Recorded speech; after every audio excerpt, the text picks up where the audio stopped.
नमस्कार, सिटी न्यूजच्या बातमीपत्रात प्रेक्षकांचं मनपूर्वक स्वागत। आज दिनांक 12 डिसेंबर 2023 वार मंगळवार। बातमीपत्राची सुरुवात करूया सुविचार मालेने। जे स्वतःसाठी जगतात ते मरतात, जे समाजासाठी मरतात ते जिवंत राहतात। आजचा सुविचार आपण बघितला। आता बघूया बातमीपत्रातील ठळक बातम्या।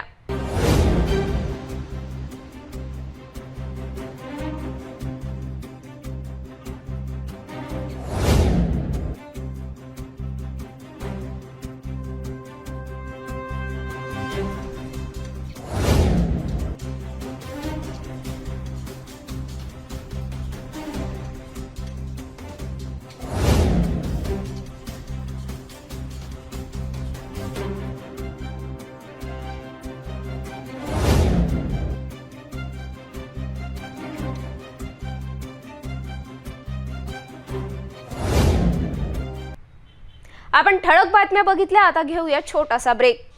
गृहिणी से जुड़ा एक अटूट हिस्सा, जहां उसे मिले हर एक चीज अपनी सही जगह पर। इसलिए Amba stainless steel kitchen trolley आपको लगने वाली साइज अनुसार, आपके किचन के अनुसार, बिल्कुल आपकी इच्छा अनुसार उच्चतम क्वालिटी के किचन ट्रॉलीज मैन्युफैक्चरिंग से सीधे आप तक, यानी 100% वाजिब दाम, न देखभाल की जरूरत, न जंग लगने की परेशानी, आसानी से वॉश करने हेतु उत्कृष्ट कैरियर सिस्टम, साथ ही स्टेनलेस स्टील जीना रेलिंग, डेकोरेटिव ग्रिल एवं गेट भी हम बना कर देते हैं। Amba stainless steel kitchen trolley, Dastur Nagar चौक के पास, MIDC road, Amravati, Maharashtra. Break नंतर बघूया सविस्तर बातम्या। एका अज्ञात मुलीचे अश्लील फोटो फिर्यादी व्यक्तीच्या मोबाईलवर सेंड केल्याने फिर्यादीच्या मनात लज्जा निर्माण झाली। ही घटना गेल्या 29 ऑक्टोबरला घडली। याचीच तक्रार फिर्यादीने अमरावती सायबर पोलीस स्टेशनला देताच पोलिसांनी या घटनेचा तांत्रिक पद्धतीने शोध घेऊन आरोपीला एका हॉटेलमधून मोठ्या शिताफीने ताब्यात घेतले। 29 ऑक्टोबरच्या दिवशी व्हॉट्सअप क्रमांक धारक आरोपीने फिर्यादी यांच्या व्हॉट्सअप मोबाईल क्रमांकावर असलेली मुलीचे फोटो पाठवून फिर्यादीच्या मनात लज्जा उत्पन्न होईल अशी कृती केली।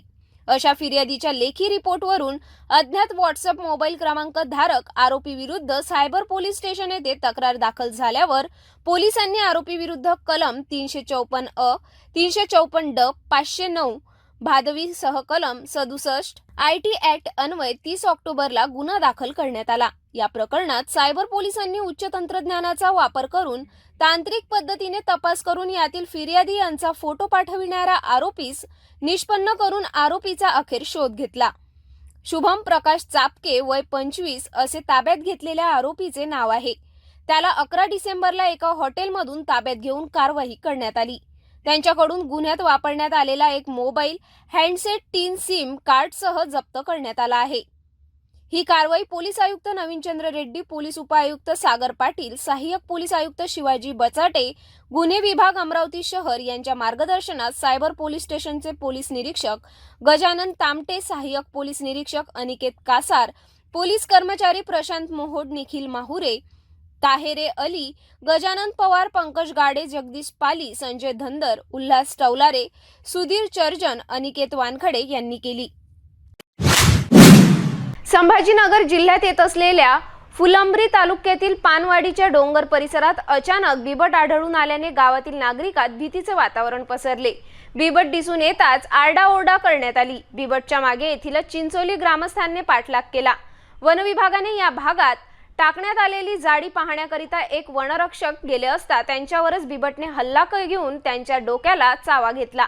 या हल्ल्यात वनरक्षक गंभीर जखमी झाल्याने त्यांना तात्काळ उपचाराकरिता रुग्णालयात हलविण्यात आले। काही दिवस नागरिकांनी येथील जंगलात आणि शेतात जाऊ नये असे आवाहन वन विभागाच्या वतीने करण्यात आले। छत्रपती संभाजीनगर जिल्ह्यात येत असलेल्या फुलंब्री तालुक्यातील पानवाडीच्या डोंगरी भागात बिबट्याचा वनरक्षकावर हल्ला करून वनरक्षकाला गंभीर जखमी केल्याची घटना उजेडात आली।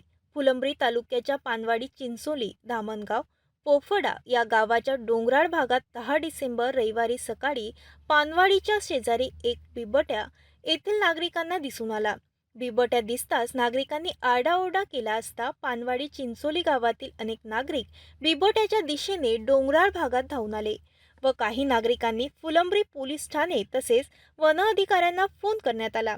वन अधिकारी यांना फोन केला असता वनरक्षक त्या ठिकाणी आले आणि ज्या जाळीमध्ये बिबट्या लपून बसला होता त्या जाळीजवळ शहानिशा करण्याकरता गेले असता बिबट्याने चौताळून एकदम वनरक्षक कुंटे यांच्यावर हल्ला चढवला व दोन्ही पंजे कुंटे यांच्या मानेवर मारले, परंतु त्यांच्या मागेच असलेले पानवाडीचे अजीम पटेल व इतर सहकाऱ्यांनी आरडाओरडा करून लाकड्या काठ्या दाखवून बिबट्याला हिसकावून लावले।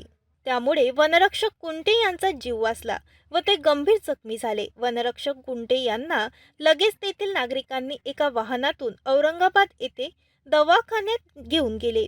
त्या घटनेची बातमी वाऱ्यासारखी सोशल मीडियावर पसरली असता त्या ठिकाणी सिल्लोड फुलंब्री भागाचे रेंज वन अधिकारी संजय भिसे हे फौज फाट्यासह बिबट्या लपलेल्या भागाजवळ पोहोचले व पानवाडी चिंचोली धामणगाव या भागातील नागरिकांना रेंज वन अधिकारी संजय भिसे यांनी असे सांगितले की बिबट्या एकाच ठिकाणी थांबत नाही, लोकांची गर्दी कमी झाली की तो स्वतःहून तेथून निघून जाईल।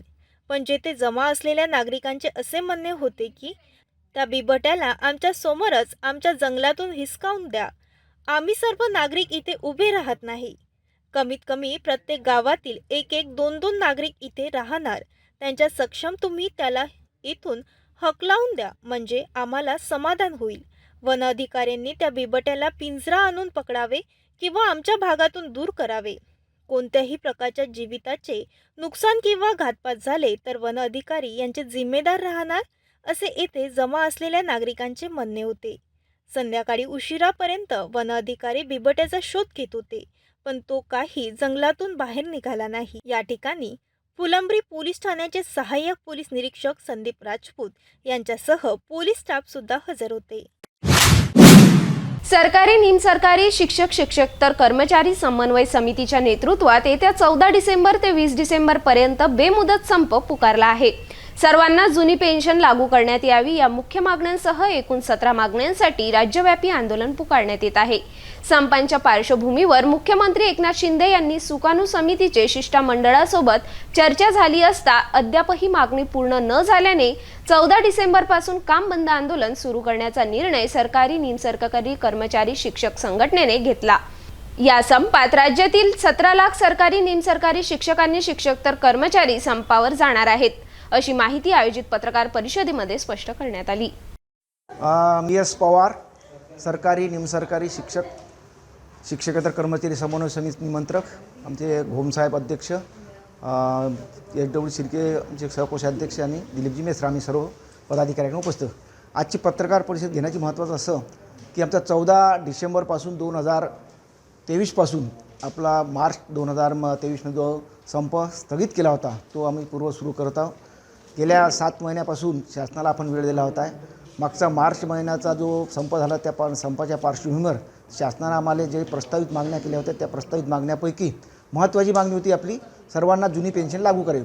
1982 जी जुनी पेन्शन आहे ती सर्वांना लागू करावी आणि ती पूर्वलक्षीप्रमाणे लागू करावी। ज्यावेळेस आमची 20 तारखेला माननीय मुख्यमंत्री महोदय यांच्याशी चर्चा झाली त्यावेळेस आमच्या संघटनेच्या सर्व सुकाणू समितीचे 19 पदाधिकारी शिष्टमंडळामध्ये होते आणि माननीय मुख्यमंत्री, त्यानंतर आपल्या राज्याचे मुख्य सचिव आणि सर्व इतर सर्व विविध विभागाचे अपर मुख्य सचिवसुद्धा होते। त्यांनी आम्हाला सांगितलं त्यावेळेस की बाबा हे जुनी पेन्शन आहे, हे जुनी पेन्शनचं तत्त्व आम्हाला मान्य आहे, आर्थिक सक्षमता आणि सामाजिक याच्यासाठी आपण हे जे तुमचं तत्त्व आहे हे मान्य करू शकतो आणि ही घोषणा त्यांनी आम्हाला लेखी तर दिलीच, परंतु विधानसभेमध्ये सुद्धा आश्वासन दिली की तुम्हाला हे पेन्शन देण्याचं तत्त्व शासन यासाठी सकारात्मक असून याला आम्ही लवकरच नेऊ। परंतु कसं आहे की ह्या आर्थिक बजेट करण्यासाठी आम्हाला थोडी समितीची नेमण्याची आवश्यकता आहे।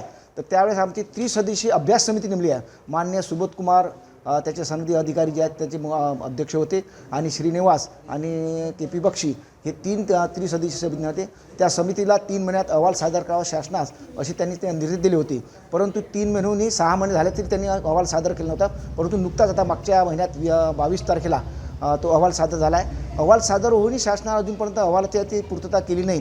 त्यामुळे आम्ही 21 ऑक्टोबर 2023ला मुंबई येथे सर्व समन्वय समितीची बैठक झाली। त्या ठिकाणी जवळपास 87 कर्मचाऱ्यांचे पदाधिकारी उपस्थित होते। त्यांनी एक निर्णय का शासन आता आपलं वेळ काढून धरून करत आहे। आपल्याला जे आश्वासन दिलं ते आश्वासनं किंवा शाश्वती पूर्ण अजूनपर्यंत त्याची पूर्तता झाली नाही, म्हणून आम्ही आंदोलनाची भूमिका घेतली. प्रथम आम्ही आंदोलन 8 नोव्हेंबरला माझे पेन्शन माझे कुटुंब माझी पेन्शन हे एक अभिनव आंदोलन आम्ही राबवलं. त्यावरही शासनानं त्याची दखल न घेता त्यामुळे आम्हाला नाईलाज असतो आता 14 डिसेंबरपासून हा जो आमचा हा बेमुदत संप आम्ही करणार आहोत. यामध्ये राज्यातील जवळपास 17 लाख कर्मचारी यामध्ये सहभाग होतील आणि अमरावती शहरातील जवळपास 43,000 कर्मचारी सहभाग होतील. सरकारी निमसरकारी शिक्षक समन्वय समिती. त्यामध्ये आमच्या 17 प्रमुख मागण्या आहेत. पहिली महत्त्वाची मागणी आहे 14 डिसेंबर 2023 पासून जो आमचा संप होणार आहे हा देशव्यापी राज्यव्यापी संप आहे. राज्यातील 17 लाख कर्मचारी या संपामध्ये सहभागी होतील आणि अमरावती जिल्ह्यातील जवळपास 43,000 कर्मचारी या संपामध्ये सहभागी होतील. आमचं एवढंच आहे की शासनानं आमची एवढं दखल घेऊन, कारण अहवाल तुमचा सादर झाला आहे, फक्त तुम्हाला प्रसिद्धीच करायचं आहे. सध्या आता विधानसभेचं अधिवेशन सुरू आहे. आमचे कर्मचारी मंत्रालयीन कर्मचारीसुद्धा या संपामध्ये सहभागी होतील. जर ते कामकाज बंद पडलं तर त्याला आमचे कर्मचारी जबाबदार राहणे, त्याला शासन जबाबदार केली. शासनाची आमची विनंती आहे की त्यांनी ते लवकर चालू करावं. नाही तर आमचा हा संप बेमुदत संप अखंड सुरू राहील. आदिवासी गोंडगोवारी समाजाच्या अनेक मागण्या घेऊन येत्या 14 डिसेंबरला नागपूर हिवाळी अधिवेशनावर हजारो आदिवासी बांधव धडकणार आहे. राज्यातील अनेक जिल्ह्यातील आदिवासी गोंडगोवारी आदिवासी बांधव नागपूरच्या यशवंत स्टेडियम येथे सकाळी 10 वाजता जमा होणार असून तेथून हजारोंच्या संख्येने अनेक मागण्या घेऊन विधिमंडळ अधिवेशनावर धडक घेणार असल्याची माहिती आयोजित पत्रकार परिषदेत स्पष्ट करण्यात आली. अमरावती येथे आयोजित करण्यात आलेल्या पत्रकार परिषदेत आदिवासी गोंडगोवारी जमात संविधानिक हक्क संघर्ष कृती समिती पदाधिकाऱ्यांनी माहिती स्पष्ट केली. माझा नमस्कार. मी अभियंता मनोज शहारे, मुख्य संयोजक महाराष्ट्र राज्य, आणि माझ्यासोबत माझ्या डाव्या बाजूला बसले आहेत नंदूभाऊ सहारे, कार्यकारी संयोजक. त्याचप्रमाणे कार्यकारी संयोजक म्हणून आमचे रामदासजी देवारी साहेब आहेत. त्यानंतर आमचे ज्येष्ठ आणि आमचे मार्गदर्शक श्री पुंडलिकरावजी चांगलोट साहेब आहेत. त्यानंतर आमच्या कार्यकारी संयोजिका सविताताई नेवारे आहेत. पूर्ण विधानसभेवर भव्य मोर्चा आपण आयोजित केलेला आहे आणि त्याच अनुषंगाने आदिवासी गोंडगोवारी जमात संविधानिक हक्क संघर्ष कृती समिती महाराष्ट्र राज्य यांच्या वतीने या भव्य दिव्य महामोर्चाचे आयोजन संपूर्ण महाराष्ट्रभर आम्ही केलेले आहे. संपूर्ण महाराष्ट्रातील आमचे आदिवासी गोंडगोवारी जमातीची सर्व पुरुष आणि महिला मंडळ या मोर्चामध्ये सहभागी होणार आहे. आणि खरं सांगायचं म्हटलं तर आमचा हा समाज आपल्याला आठवतच असेल की नागपूर येथे 23 नोव्हेंबर 1994 महाहत्याकांड झालं. त्या महाहत्याकांडामध्ये 114 आमचे आदिवासी गोंडगोवारी शहीद झाले आणि नागपूरला 0 माईल येथे त्याचं स्मारक आहे. आजही 28 वर्ष पूर्ण झाले असताना आणि शासनाकडे, राज्य शासनाकडे, केंद्र शासनाकडे आम्ही आमची मागणी दरवेळेस रेटत असताना सुद्धा आम्हाला न्याय मिळत नाही. म्हणूनच संविधानाच्या तरतुदीतील अर्थातच जे शेड्यूल ट्राईब आहे त्या शेड्यूल ट्राईबचे ज्या काही सुविधा सवलती आहेत त्यापासून मात्र आमचा हा आदिवासी गोंडगोवारी समाज कोसू दूर आहे. आणि म्हणून या न्याय हक्क मागणीसाठीच आम्ही हा लढा अगदी रस्त्यावर उतरून आदिवासी गोंडगोवारी जमात यांचा एक भव्य दिव्य मोर्चा आम्ही हिवाळी अधिवेशनावर दिनांक 14 डिसेंबर 2023ला 10 वाजता आम्ही याचं नियोजन केलेलं आहे. भेटूया एका छोट्याशा विश्रांतीनंतर.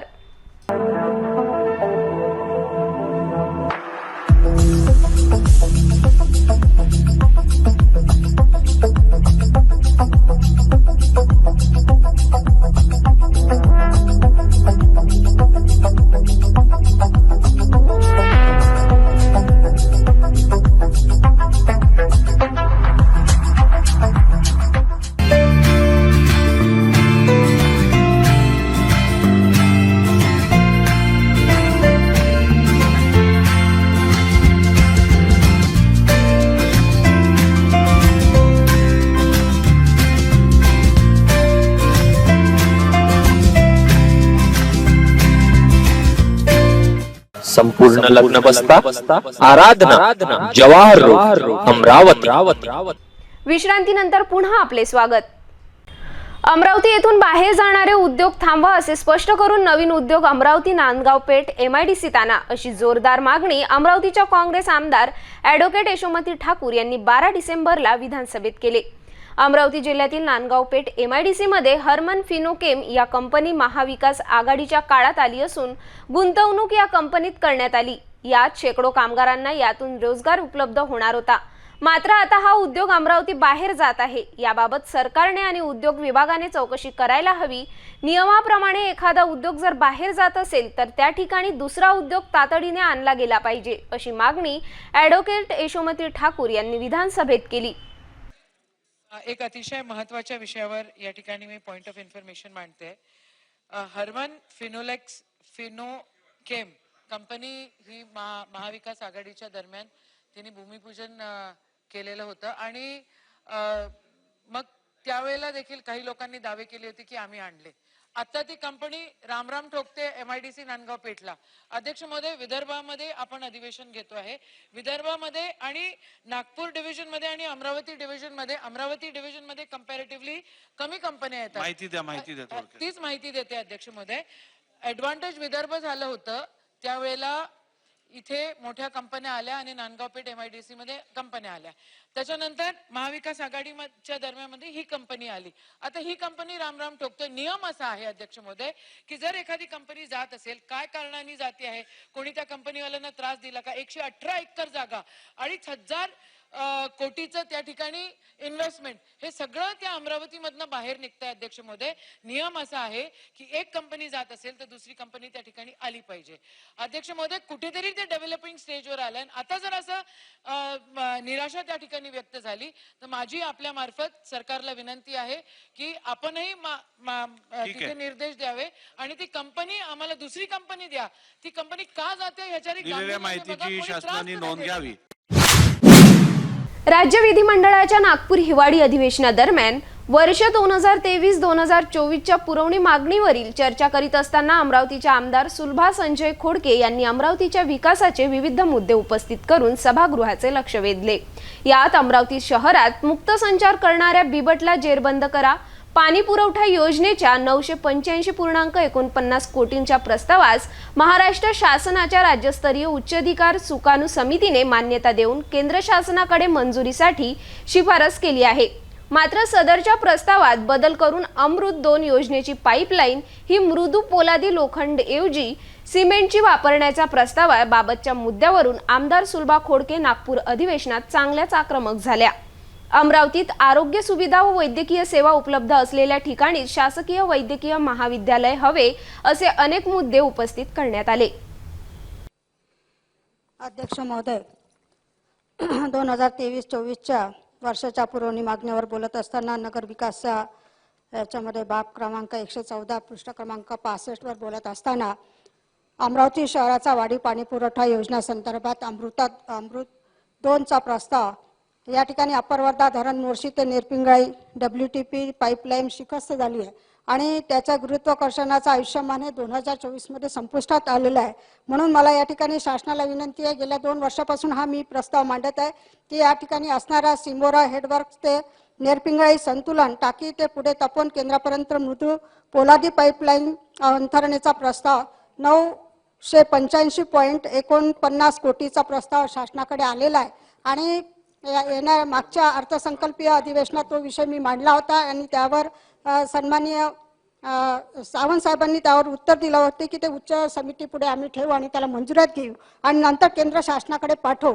आणि आज या ठिकाणी 5 जुलै 2023ला उच्चस्तरीय समितीने तो मंजूर केलेला आहे आणि 985.49 कोटीचा प्रस्ताव हा मंजूर करून केंद्र शासनाकडे पाठवला आहे. म्हणून मला शासनाला विनंती आहे की याचा पाठपुरावा करून अमरावती शहरामध्ये वारंवार ही जी पाईपलाईन फुटते आणि त्याच्यामुळे पाण्याचा प्रश्न निर्माण होतो तो लवकरात लवकर पूर्ण होईल. म्हणून राज्य शासनाने याचा पाठपुरावा करून त्या ठिकाणी अमरावती शहरातील नागरिकांना पाणी पुरवठ्याची व्यवस्था व्यवस्थित करावी आणि त्या संदर्भात सुद्धा त्या ठिकाणी अशी माहिती मिळाली आहे की ती पाईपलाईन पोलादाचीच पाहिजे, लोखंडाचीच पाहिजे, परंतु हे 2055 पर्यंतचा प्रस्ताव आहे. म्हणून या ठिकाणी याच्यामध्ये बदल न करता, कारण सिमेंटचे पाईप टाकणार असा काहीतरी प्रस्ताव माझ्या कानावर आला, अधिकाऱ्यांनी सांगितलं, म्हणून तो पोलादचाच व्हावा, लोखंडाचाच व्हावा अशी या ठिकाणी मी शासनाला विनंती करते. त्यासोबतच या ठिकाणी बोलत असताना वैद्यकीय शिक्षण या विषयावर बोलत असताना अमरावती शहराला मेडिकल कॉलेजची मान्यता उभारण्याचा शासनाने निर्णय घेतलेला आहे आणि पुढच्या वर्षी ॲडमिशन सुद्धा चालू होणार आहे. परंतु नवीन जागेचा प्रस्ताव त्या ठिकाणी आलेला आहे. ती जी जागा शासनाने मान्यता केली आहे ती शहरापासून 15 किलोमीटर लांब आहे आणि या ठिकाणी आपला महत्त्वाचा उद्देश काय आहे की तो मूळ उद्देश कॉलेजचा असा आहे की त्या जिल्ह्याच्या आरोग्य सुविधेमध्ये सुधारणा करणे व गरजू रुग्णांना शासकीय सर्व सेवेची उपलब्धता व्हावी.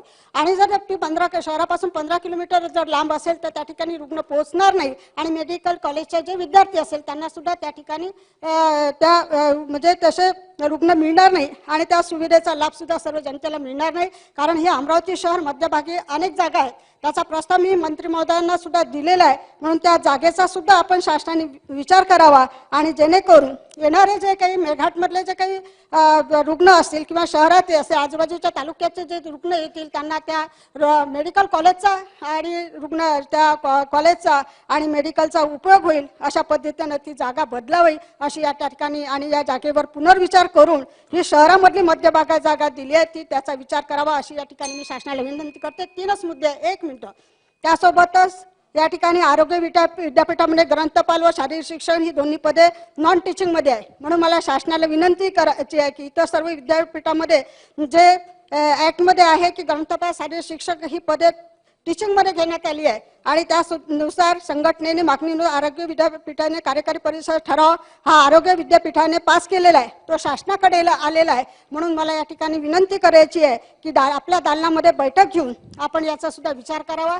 आणि सगळ्यात महत्त्वाचा विषय म्हणजे महसूल विभागामध्ये बोलत असताना मी विखे पाटील साहेबांना एवढीच विनंती करते की अमरावती शहरामध्ये जे आपलं तहसील कार्यालय आहे हे अमरावती शहर आणि अमरावती ग्रामीण म्हणून आहे आणि अमरावती शहराची दिवसेंदिवस लोकसंख्या वाढत असल्यामुळे आपण हे 2 कार्यालय वेगळे करावे, शहराचं वेगळं आणि तालुक्याचं वेगळं करावे, जेणेकरून या ठिकाणी तहसील कार्यालय निर्माणाचा प्रस्ताव शासनाकडे आलेला आहे, प्रस्ताव आपल्याकडे आला त्याला मान्यता द्यावी ही विनंती करते. तसेच अमरावती शहराकडे स्वतंत्र मुद्रांक नोंदणी कार्यालय हे सुद्धा दोन्हीचं आहे. अमरावती शहर आणि अमरावती ग्रामीण तालुकाही मोठा आहे आणि शहर खूप मोठं वाढत आहे. लोकांना एक महिना त्या ठिकाणी हे मुद्रांक नोंदणी कार्यालयाच्या प्रतीक्षा करावी लागते, मालमत्ता खरेदी विक्री करता वाट पाहावी लागते. म्हणून मला या ठिकाणी 1 मिनिट, एक महत्वाचाच विषय राहिलाय साहेब, त्यावर बसलो 1 मिनिट. तर या तुडा प्रस्ताव आले त्याला मान्यता द्यावी. आणि सगळ्यात महत्वाचा विषय वन विभागाचा आहे. माझ्या अमरावती मतदारसंघामध्ये विदर्भ महाविद्यालय म्हणून आहे, त्या ठिकाणी असणाऱ्या संपूर्ण परिसरामध्ये कॉलन्या झाल्या आहे आणि त्याच्यामध्ये गेल्या 20 ऑक्टोबर पासून बिबट्या येऊन बसलेला आहे आणि लोकांच्या मनामध्ये भीती निर्माण झाली आहे. त्या कॉलेजमध्ये त्या प्रिन्सिपलनी पाट्या लावल्या की संध्याकाळच्या वेळेस बाहेर निघू नका, बिबट्या बाहेर, आणि रात्रीचाच बिबट्या बाहेर येतो. आणि त्या ठिकाणी वन विकासाच्या अधिकाऱ्यांशी आम्ही चर्चा केली, त्यांनी सांगितलं की आम्हाला वरून परमिशन नाही आहे आणि त्यातल्या लोकांनी सांगितलं आता पत्र दिलंय की तुम्ही करत नसेल तर आम्ही कारवाई करतो. जर त्या बिबट्याने एखाद्या वेळेस रोज तो या ठिकाणी आजच्या कालच्याच पेपरमध्ये आलं, त्या बिबट्याने एक कुत्र्याला बांधला आणि झाडावर नेला आणि तिथे त्याची हत्या केली आणि तिथे त्यांनी ते खाद्य बनवलं आणि अशा पद्धतीने तो रात्रीचा बाहेर निघतो. लहान मुलांना भीती आहे, ज्येष्ठांना भीती आहे. म्हणून मला शासनाला विनंती करायची की ह्या बिबट्या पकडण्यासाठी आपण शासनाने त्वरित निर्णय घ्यावा. शहरामध्ये असल्यामुळे त्याला लवकरात लवकर बाहेर काढावं आणि त्याला पकडावं आणि जंगलात सोडून द्यावा हा शासनाने निर्देश करावे वन विभागाला आणि त्या बिबट्यापासून लोकांचं संरक्षण करावं अशी या ठिकाणी विनंती करते. धन्यवाद. अमरावती शहरातील सुतार समाज पंचमुखी विश्वकर्मा विकास संस्था वतीने गाडगेनगर येथील गाडगेबाबा सभागृहात वर-वधू परिचय मेळाव्याचे आयोजन करण्यात आले. या मेळाव्याला खासदार नवनीत राणासह आमदार बच्चू कडू यांची उपस्थिती राहून अनेक नववर-वधूंचा परिचय मेळावा संपन्न झाला. अमरावती शहरातील सुतार समाजातील युवक युवतींचा विवाह संबंधित परिचय व्हावा या उद्देशाने रविवारी सुतार समाज पंचमुखी विश्वकर्मा विकास संस्था वतीने गाडगेनगर येथील गाडगेबाबा सभागृहात भव्य उपवर वधू परिचय मेळाव्याचे आयोजन करण्यात आले. या मेळाव्याला खासदार नवनीत राणासह आमदार बच्चू कडू यांनी उपस्थिती दर्शवली. मेळाव्याची सुरुवात येथील श्री प्रभू विश्वकर्मासह गाडगेबाबांच्या प्रतिमेचे पूजन करून करण्यात आले. आयोजक वतीने उपस्थित असलेल्या खासदार नवनीत राणा, आमदार बच्चू कडू यांचा सत्कार करण्यात आला. यावेळी खासदार नवनीत राणा आणि आमदार बच्चू कडू यांनी सुतार समाजाबद्दल आपले मनोगत व्यक्त केले. ताकद देण्यासाठी या समाजात आहे. आपण एकमेकाला पाहून आपले विचार चांगले झाले पाहिजे, त्याच्यासाठी आपण महिला शक्ती. मी एक राजकारण असल्यानंतरही सुद्धा मी आपल्याला हे सांगते, विनंती करते की आपण आपली मुलीला ज्या पद्धतीने 9 महिने पोटात ठेवलं आणि आपल्याला वाटतं की माझी मुलगीचं सगळं चांगलं झालं पाहिजे, माझी मुलीवर कोणी बोट उचललं नाही पाहिजे, त्याचं दुसऱ्याच्या पोटात जन्म घेतलेली जी मुलगी आहे तिच्याबद्दलही तेच आदर आणि सत्कार आपण ठेवला पाहिजे, एवढीच विनंती मी आपल्याला. तर बच्चू कडू यांनी सुद्धा आपली भूमिका स्पष्ट केली. कार्यक्रमाला अमरावती जिल्ह्यातील सुतार समाज बांधव मोठ्या संख्येने उपस्थित होते. झारखंड येथील काँग्रेसचे खासदार धीरज साहू यांच्या निवासस्थानी ईडीने अचानक छापा टाकून बेहिशोबी 300 करोडची संपत्ती जप्त केल्याने देशात खळबळ उडाली. अशातच आता भाजपाने सर्वत्र खासदार धीरज साहू यांच्या विरोधात आंदोलनास सुरुवात केली. बडनेरासह धारणी सुद्धा भाजपा पदाधिकाऱ्यांनी आंदोलन केले. मात्र याआधी अनेक नेत्यांच्या घरावर ईडीने छापा मारून कारवाई केली होती. तेव्हा असेच आंदोलन भाजपाला करण्यात विसर का पडला असा प्रश्न आता निर्माण होत आहे. राहुल गांधी की असली पहचान भ्रष्टाचार अशा घोषणा धारणी शहरात भाजपा पदाधिकाऱ्यांनी दिल्या होत्या. झारखंड येथील काँग्रेसचे खासदार असलेले धीरज साहू यांच्या निवासस्थानी ईडी विभागाने छापा टाकला असता बेहिशोबी 300 करोडची संपत्ती आढळून आल्याने याच घटनेच्या निषेधार्थ पुन्हा भाजपाने आता काँग्रेस नेत्यांना घेरणे सुरू केले. बडनेरा शहरातील बाबासाहेब आंबेडकर चौकात सुद्धा भाजपा वतीने खासदार साहू विरोधात घोषणाबाजी करीत त्यांचा प्रतिकात्मक पुतळ्याचे दहन केले.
मुर्दाबाद मुर्दाबाद 500 करोड़ खाने वाला मुर्दाबाद मुर्दाबाद. झारखंडचे खासदार धीरज साहू यांचा आम्ही आज बडनेरा नवी वस्ती शिवाजी चौक इथे बडनेरा आणि अमरावती विधानसभामध्ये जाहीर निषेध करत आहे. आज बँकमध्ये इतके अकाउंट नसताना सुद्धा त्यांच्याकडे 300 करोडची एक अमाऊंट मिळालेली आहे आणि एवढंच नाही तर आणखी त्यांच्याकडे आपण काही रोकड बघितलेले आहे. तर मला असं वाटतं की हा भ्रष्टाचार हा फक्त काँग्रेसमध्येच करू शकतात, तेच लोक करू शकतात, कारण त्यांची सुरुवातीपासूनची नियतच तशी आहे. तर हा कुठेतरी प्रकार थांबलाच पाहिजे आहे आणि याच्यावर आम्ही सगळ्यांनी खूप म्हणजे कडक याच्यामध्ये निषेध करत आहे की असं परत होऊ नये आणि यांना ही शिक्षा ही व्हायलाच पाहिजे आहे. काँग्रेसचे नेते झारखंडचे खासदार धीरज साहू यांचा आम्ही जाहीर निषेध करतो आहे. त्या बँकेमध्ये जेवढा पैसा उपलब्ध नाही तेवढा पैसा यांच्याकडे 300 कोटीच्या वरती निघालेला आहे आणि अजून किती निघेल याचा काही अंदाज नाही आहे. हे काँग्रेस पार्टी आधीपासून भ्रष्टाचारीच पार्टी आहे आणि यांचा हा काँग्रेस पार्टीचा गुणधर्म आहे आणि या काँग्रेस पार्टीच्या भ्रष्टाचारामुळे आपल्याला सर्वांना माहिती आहे की आता ज्या निवडणुका होऊ घातल्या होत्या त्याच्यामध्ये जनतेने त्यांना चांगला चाप दिलेला आहे की सगळीकडे भारतीय जनता पार्टीचं सरकार आलेलं आहे. किती दिवस या काँग्रेस पार्टी भ्रष्टाचाराला आम्ही सहन करणार जाणार आहे आणि म्हणून आम्ही यांचा धीरज साहू यांचा काँग्रेस पार्टीचा आम्ही इथे जाहीर निषेध केला आहे। या निषेधामध्ये आपल्या महाराष्ट्राच्या आमच्या चित्राताई वाघ यांच्या निर्देशानुसार आणि आमच्या अमरावती शहर जिल्ह्याचे अध्यक्ष सन्माननीय प्रवीणभाऊ मोठे पाटील यांच्या नेतृत्वामध्ये अमरावती विधानसभा आणि बडनेरा विधानसभामध्ये दोन्ही विधानसभामध्ये आम्ही मोठ्या संख्येने तीव्र निषेध नोंदविला। तर मेळघाटात धारणी शहरात सुद्धा भाजपा पदाधिकाऱ्यांनीच हेच आंदोलन करून काँग्रेस नेते राहुल गांधींना टार्गेट केले। राहुल गांधी की असली पहचान भ्रष्टाचार, भ्रष्टाचार। राहुल गांधी की असली पहचान भ्रष्टाचार, भ्रष्टाचार। भ्रष्टाचार बंद करो, बंद करो, बंद करो, बंद करो, बंद करो, भ्रष्टाचार बंद करो। धीरज साहू मुर्दाबाद, धीरज साहू मुर्दाबाद, धीरज साहू मुर्दाबाद।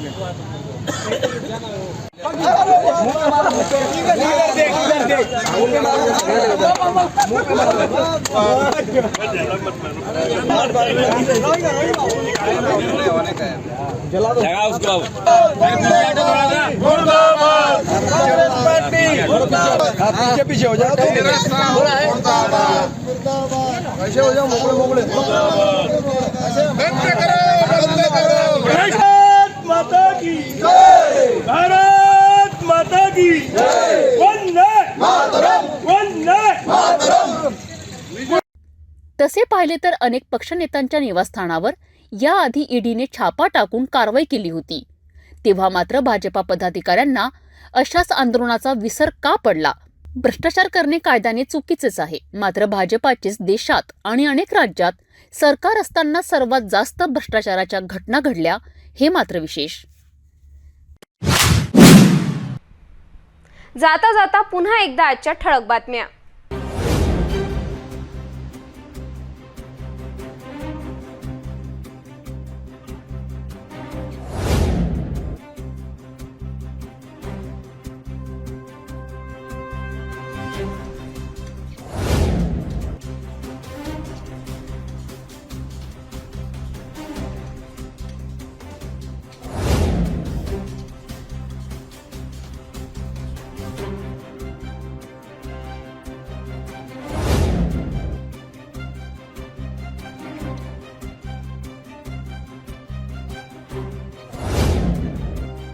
आपण आता सिटी न्यूज चॅनल आपल्या टीव्हीवर सुद्धा बघू शकता। यामध्ये GTPL channel number 73, Fastway 256, city cable channel number 92 वर।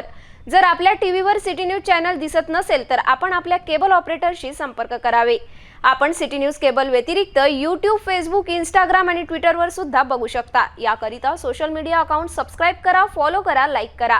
YouTube अकाउंट सबस्क्राइब करण्याकरिता सबस्क्राइब बटनला क्लिक करा आणि बेल आयकॉन दाबायला विसरू नका, कारण सर्वात आधी समाचार आपल्यापर्यंत पोहोचणार आहे। तसेच सिटी न्यूजचे फेसबुक पेज लाईक करा, इंस्टाग्राम आणि ट्विटर हँडल फॉलो करा। आपण व्हॉट्सॲपवर सुद्धा सूचना देऊन न्यूज प्राप्त करू शकता। व्हॉट्सॲप नंबर खाली स्क्रीनवर येत आहे। हे बातमीपत्र एवढ्यावरच थांबूया, पुन्हा भेटूया नवीन घडामोडींसोबत। नमस्कार।